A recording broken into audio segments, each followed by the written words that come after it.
আজকে আমরা নবম দশম শ্রেণীর প্রথম অধ্যায় বাস্তব সংখ্যা সম্পর্কে আলোচনা করব। আজকের আলোচ্য বিষয় হবে বাস্তব সংখ্যা হতে মূলদ এবং অমূলদ সংখ্যাকে কিভাবে আমরা আলাদা করে চিনতে পারবো। বাস্তব সংখ্যা প্রধানত দুই প্রকার, একটা মূলদ সংখ্যা আর একটা অমূলদ সংখ্যা। তো আমরা বোর্ডের দিকে তাকালে দেখতে পাই যে মূলদ সংখ্যার অনেকগুলো শ্রেণীভাগ আছে, কিন্তু অমূলদ সংখ্যার শুধুমাত্র একটা শ্রেণীভাগ আছে। অর্থাৎ অমূলদ সংখ্যাকে আমরা যদি ভালোভাবে চিনতে পারি তাহলে অমূলদ সংখ্যা ব্যতীত যে সকল সংখ্যা পাবো সবই মূলদ সংখ্যা।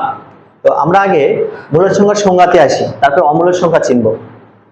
মূলদ সংখ্যা কাকে বলে? যে সকল সংখ্যাকে পি ডিভাইডেড কিউ আকারে লেখা যায় বা প্রকাশ করা যায়, যেখানে পি ও কিউ পূর্ণ সংখ্যা এবং কিউ নট ইকুয়াল 0, তাদেরকে বলা হয় মূলদ সংখ্যা। অর্থাৎ পি ডিভাইডেড কিউ আকারে লিখতে পারবো এই ধরনের সকল সংখ্যাই মূলদ সংখ্যা। এখন আসি অমূলদ সংখ্যা কাকে বলে? যে সকল সংখ্যাকে পি ডিভাইডেড কিউ আকারে লেখা যাবে না বা যায় না বা পি ডিভাইডেড কিউ আকারে প্রকাশ করা যায় না, তারা অমূলদ সংখ্যা। তাহলে অমূলদ সংখ্যাতে আমাদের একটা কথা লেখা আছে যে অসীম অনাবৃত দশমিক সংখ্যাই কেবলমাত্র অমূলদ সংখ্যা। তাহলে আমরা এখন জানবো অসীম অনাবৃত দশমিক সংখ্যা কাকে বলে। দেখি দশমিক সংখ্যা বলতে আসলে কি বোঝায়। দশমিক সংখ্যা বলতে আসলে এই ধরনের পয়েন্ট আছে, এই ধরনের সংখ্যাগুলো বোঝানো হচ্ছে। তো এটা হচ্ছে একটা দশমিক সংখ্যা লিখলাম। তো দশমিক সংখ্যা আবার দুই প্রকার, একটা সসীম দশমিক সংখ্যা আর একটা অসীম দশমিক সংখ্যা। সসীম দশমিক সংখ্যা বলতে কি বোঝানো হচ্ছে? দশমিকের পরে যদি নির্দিষ্ট কয়েকটা সংখ্যা থাকে, যেমন এখানে নির্দিষ্ট কয়েকটা সংখ্যা আছে। আর অসীম দশমিক বলতে এরকম যদি আমি দশমিকের পরে 4, 5, 3, 9 এভাবে ডট ডট দিই, ডট ডট দ্বারা বোঝানো হচ্ছে আরো অনেক সংখ্যা আছে, তাহলে সেটাকে বলা হবে অসীম দশমিক সংখ্যা। তো অসীম দশমিক সংখ্যা আবার দুই প্রকার। অসীম দশমিক সংখ্যা যেমন আমি একটা লিখি যে 3.3333 এভাবে লিখতে আছে, হ্যাঁ, তাহলে এইটাকে আমরা আবার আবৃত আকারে লিখতে পারি। অর্থাৎ 3 পয়েন্ট অনেকগুলো 3 পরিবর্তে আমরা একটা 3 লিখে উপরে পৌনঃপুনিক বা আবৃত চিহ্ন দিতে পারি। এটার নাম পৌনঃপুনিক বা আবৃত। এটার অর্থ এই 3টার পুনরাবৃত্তি আছে, অর্থাৎ 3টা বারবার ফিরে আসবে। এই ধরনের সংখ্যা এটাকে বলা হচ্ছে আবৃত দশমিক সংখ্যা। আরেকটা হতে পারে অনাবৃত, যাকে কোনোভাবেই পৌনঃপুনিক আকারে লেখা যাবে না, অর্থাৎ যার মধ্যে কোনো এই ধরনের মিল আমরা পাবো না।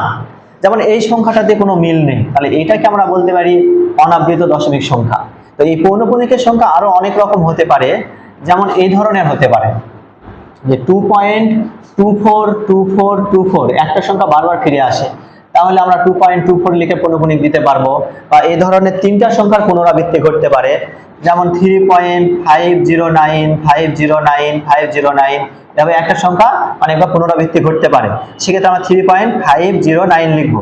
তবে 5 আর 9 এর উপর পৌনঃপুনিক দিলেই আমাদের তিনটাতেই পৌনঃপুনিক বোঝাবে, কারণ পৌনঃপুনিকের নিয়ম অনুযায়ী যদি 3টা বা 4টা বা 5টা একাধিক সংখ্যার উপর একাধিক সংখ্যার যদি পুনরাবৃত্তি ঘটে, তাহলে আমরা প্রথম সংখ্যা এবং শেষের সংখ্যাকে পৌনঃপুনিক দিলে মাঝগুলো অটোমেটিক পৌনঃপুনিক বুঝাবে, মাঝেরগুলোতে পৌনঃপুনিক চিহ্ন দিতে হবে না। এটা আরো একটা প্রকার হতে পারে, যেমন এমন হতে পারে যে আমি একটা সংখ্যা লিখলাম 5.2 লেখার পরে যে 1515 এর পুনরাবৃত্তি আছে, তাহলে এই রকম সংখ্যার ক্ষেত্রে আমরা 5.2 রেখে দিব, তারপরে 1 এবং 5 এর উপর পৌনঃপুনিক দিব। তাহলে 2 এখানে অনাবৃত সংখ্যা, 1 এবং 5 আবৃত সংখ্যা। তো এই ধরনের সংখ্যা থাকতেই পারে যেখানে অনাবৃত আছে, আবৃতও আছে। এই সংখ্যাগুলো আসলে অনাবৃত দশমিক সংখ্যা। আর এরপরে আসবো অনাবৃত, এগুলো আবৃত দশমিক সংখ্যা। এবারে আসবো অনাবৃত দশমিক সংখ্যা কোনগুলো। অনাবৃত দশমিক সংখ্যা যে সকল সংখ্যাকে আমরা পৌনঃপুনিক আকারে লিখতেই পারবো না, যেমন 2.59 দিয়ে আবার 245 এভাবে দিয়ে ডট ডট দিলাম, তো এইটার মধ্যে কোনো মিল নাই, এটাকে আমরা পুনরাবৃত্তি লিখতে পারবো না। তাহলে এটা আসলে অনাবৃত সংখ্যা, পুনরাবৃত্তি যে লিখতে না পারে অনাবৃত সংখ্যা। তাহলে আমরা এখন একটা দেখতে পাচ্ছি যে এই সংখ্যাটাকে কিন্তু আমরা অনেকভাবে বলতে পারি। যেমন এটা প্রথমত দশমিক সংখ্যা, দ্বিতীয়ত পুনরাবৃত্তি হয় না, তাহলে এটা অনাবৃত সংখ্যা, আর তৃতীয়ত ভগ্নাংশ সংখ্যা, কারণ যেহেতু দশমিক মানেই ভগ্নাংশ। তাহলে এইটাতে তিনটা শর্ত মিলে একটা অসীম অনাবৃত দশমিক, কারণ এটা একটা অসীম সংখ্যা প্রথমত, দ্বিতীয়ত অনাবৃত লেখা যায় না, তৃতীয়ত এটা দশমিক আছে। তাহলে অমূলদে তিনটা শর্তেই মিলে যায়। এই ধরনের সংখ্যাগুলো আসলে অমূলদ সংখ্যা, যেটাতে অনাবৃত থাকবে, দশমিক থাকবে এবং অসীম হতে হবে। আর এর ব্যতীত যত সংখ্যা আমরা পাবো সবই হবে বাস্তব সংখ্যা। তাহলে এখন সবই হবে মূলদ সংখ্যা। এখন মূলদ সংখ্যা, এই ধরনের সংখ্যা আবার মূলদ সংখ্যা কিভাবে হয় এটা প্রশ্ন আসতে পারে। অনেক সময় মনে হয় যে দশমিক আছে তাহলে এটা হয়তো বা অমূলদ হবে, মূলদ হবে না। কিন্তু এই সংখ্যাগুলো আসলে মূলদ সংখ্যা হবে, কারণ এদেরকে পি ডিভাইডেড কিউ আকারে প্রকাশ করা যায়। এই সংখ্যাগুলো কিভাবে পি ডিভাইডেড কিউ আকারে প্রকাশ করব? যদি এই ধরনের আবৃত থাকে, তাহলে এখান থেকে আমরা একটা নিয়ম আছে, সেই নিয়মের মাধ্যমে প্রকাশ করব। যেমন আরেকটু ভালো করে বলবো, কোনো সংখ্যার দিয়ে যদি পৌনঃপুনিক থাকে সেটাকে আমরা সাধারণ ভগ্নাংশে প্রকাশ করতে পারি। যেমন 5.39324 দিলাম, এই দুটার উপর পৌনঃপুনিক আছে। এটা নিয়ম আছে, একটা নিয়ম হচ্ছে দশমিকের পরে যতগুলো পৌনঃপুনিক থাকবে ততগুলো 9 আমরা নিচে লিখব, আর যতগুলো পৌনঃপুনিক থাকবে না ততগুলো 0 লিখব, আর তারপরে উপরে সম্পূর্ণ সংখ্যাটা লিখব দশমিক ছাড়া। এরপরে এখান থেকে এরপরে উপরে লেখার সময় দশমিক আছে কি না সেটার দিকে আমরা খেয়াল করবো না, দশমিক ছাড়াই লিখবো। দশমিক ব্যতীত মানে পৌনঃপুনিক ব্যতীত এখন যে সংখ্যাগুলো থাকবে, যেমন 53, এটাকে আমরা এখন বিয়োগ করে দিব। আর বিয়োগফল যেটা হবে সেটা কিন্তু একটা ভগ্নাংশের সংখ্যা আসবে। 4 থেকে 3 বাদ দিলে 1 হচ্ছে, 5 আছে 15 বাদ 7 আগে থেকে 1, তাহলে 52 এই ধরনের একটা মান আসে। তাহলে এই মানটা কিন্তু পি ডিভাইডেড কিউ আকারে লেখা যাচ্ছে, মানে এটা পি এটা কিউ ভাবে আমরা ভগ্নাংশ আকারে লিখতে পারি। অর্থাৎ যদি আমাদের অসীম সংখ্যাও আসে, অসীম এই ধরনের অসীম আবৃত দশমিক সংখ্যা আসে, তারপরে সেটা মূলদ সংখ্যা। একমাত্র অসীম অনাবৃত দশমিক হলেই সেটা অমূলদ সংখ্যা হবে।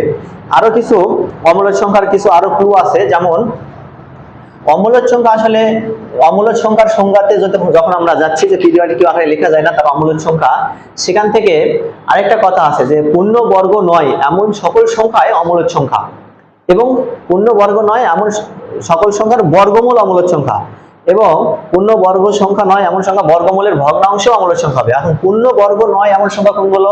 যে 1, 4, 9, 16, 25 এই ধরনের যে সংখ্যাগুলো আছে যাদেরকে বর্গমূল বা রুট করলে একটা পূর্ণ সংখ্যা পাবো, তারা হচ্ছে পূর্ণবর্গ সংখ্যা। এই সংখ্যা ব্যতীত আরো অনেক সংখ্যা আছে যে সকল সংখ্যাকে আমরা বলবো পূর্ণবর্গ সংখ্যা নয়। যেমন 2, 3, 5, 6, 7, 8 এই ধরনের অনেক সংখ্যা আছে, এরা পূর্ণবর্গ সংখ্যা নয়। এই ধরনের সংখ্যাকে যদি আমরা বর্গমূল করি, যেমন √2, এটার যে মান আসবে সেই মানটা হবে অসীম অনাবৃত দশমিক, অর্থাৎ অমূলদ সংখ্যা হবে। যেমন √2 এর মান হচ্ছে 1.4142, এই ধরনের আরো অনেক মান আছে। এরপর √3 এর মানও এই ধরনের আসবে 1.7309 ... এই ধরনের অনেক মান আসবে। অর্থাৎ এই মানগুলোকে আমরা কোনোভাবেই পৌনঃপুনিক আকারে লিখতে পারবো না, এবং এটাকে ভগ্নাংশ আকারে বা পি ডিভাইডেড কিউ আকারেও প্রকাশ করতে পারবো না। তাহলে এই সংখ্যাগুলো আসলে অমূলদ সংখ্যা। বা এই সংখ্যাগুলোর যদি আমরা কোনো ভগ্নাংশ পাই, যেমন √2/10 এই ধরনের, বা √7/5 এই ধরনের সংখ্যাগুলো যদি পাই, তারপরেও তারা অমূলদ সংখ্যা হবে। কারণ এই ধরনের সংখ্যা দ্বারা যখন কোনো পূর্ণ সংখ্যাকেও ভাগ করা হবে সেটা এমন মান আসবে যেটাকে অসীম অনাবৃত দশমিক হবে। তাহলে এই ধরনের, তাহলে আমরা মূলদ সংখ্যা কিন্তু খুব সহজে চিনতে পারি। যেই সকল সংখ্যা আসলে এই ধরনের কোনো হয় পৌনঃপুনিক আকারে বা পুনরাবৃত্তি নাই, অসীম অনেকগুলো সংখ্যা থাকবে, তারা অমূলদ। তা ব্যতীত যা পাবো সবই মূলদ। আমাদের যখন অপশনে অনেকগুলো সংখ্যা থাকবে, আমরা অপশন টেস্ট করেও এই মানগুলো বের করতে পারি। তবে কিছু কিছু অঙ্ক আছে যেখানে আমরা দেখে মনে হয় অমূলদ, কিন্তু বাস্তবে সেটা মূলদ। এই ধরনের একটা উদাহরণ আমি দিই এখানে।